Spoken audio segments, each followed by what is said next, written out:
Before mountains stood tall, before oceans moved with waves, before the sky carried clouds, there was only God. No sun rose, no wind blew, and no sound echoed through space. Everything was silent, dark, and without form. The earth had not yet taken shape, and life had not yet begun, yet God was present, powerful, and purposeful. The earth existed in a state of emptiness, covered in darkness, with deep waters stretching endlessly. Over these waters, the Spirit of God moved gently, preparing the world for what was about to happen. Creation did not begin with struggle or chaos, but with intention. God chose to speak. God spoke into the darkness, and His words carried authority. With a single command, light came into existence. Darkness, which had covered everything, was pierced by brightness. Light spread where there had been nothing before, revealing the first contrast in creation. God looked at the light and declared it good. He separated the light from the darkness, giving each its place and purpose. The light became day, and the darkness became night. Time itself began to move, marked by evening and morning. The first day had come to completion, not through human effort, but through divine command.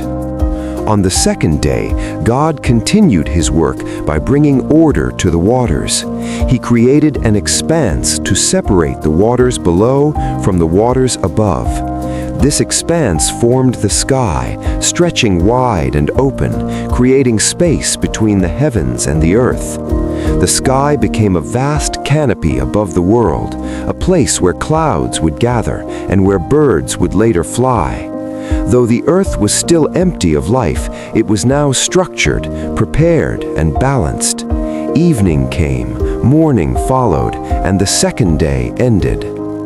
On the third day, God commanded the waters under the sky to gather into one place. As the waters moved, dry land emerged.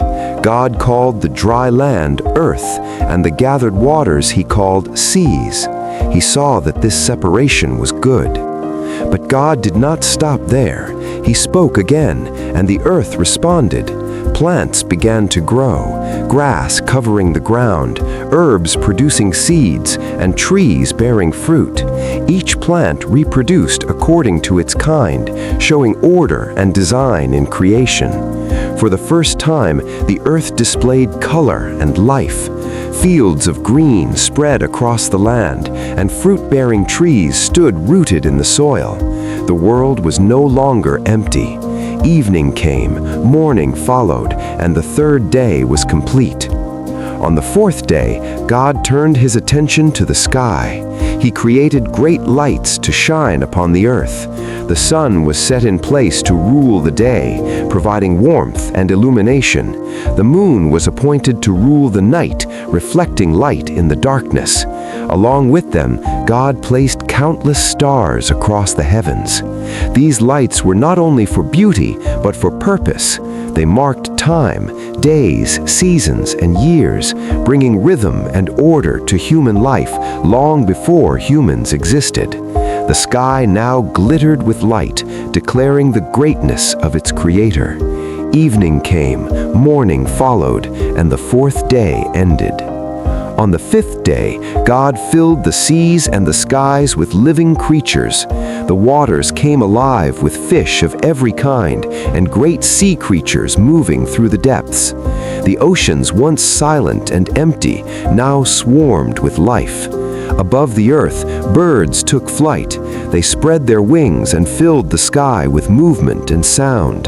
God blessed these creatures, commanding them to be fruitful and multiply, to fill the waters and the air. Creation was now active, vibrant, and growing. Evening came, morning followed, and the fifth day ended. On the sixth day, God created animals to live on the land. Livestock, wild animals, and small creatures moved across the ground, each according to its kind. The earth was now filled with life in every direction. Then God did something unique. He created humans in His own image. Male and female, He formed them with intention and care. Unlike any other creature, humans were given the ability to reason, to create, and to relate to God. God blessed humanity and gave them responsibility over the earth. They were called to care for creation, to rule with wisdom, and to live in harmony with the world God had made. This was the peak of creation, life made in the image of the Creator. Evening came, morning followed, and the sixth day complete. On the seventh day, God finished all His work. Creation was complete, lacking nothing. God rested, not because He was weary, but to establish a pattern. He blessed the seventh day and made it holy, setting it apart as a time of rest and reflection. The world now existed in perfect balance, light and darkness, land and sea, sky and earth, animals and humans, all created by the Word of God. The story of creation reveals a God of order, purpose, and care. Everything was made intentionally, step by step, preparing the world for life. From light to humanity, creation declares that nothing exists by accident. The universe itself reflects the power and wisdom of its Creator.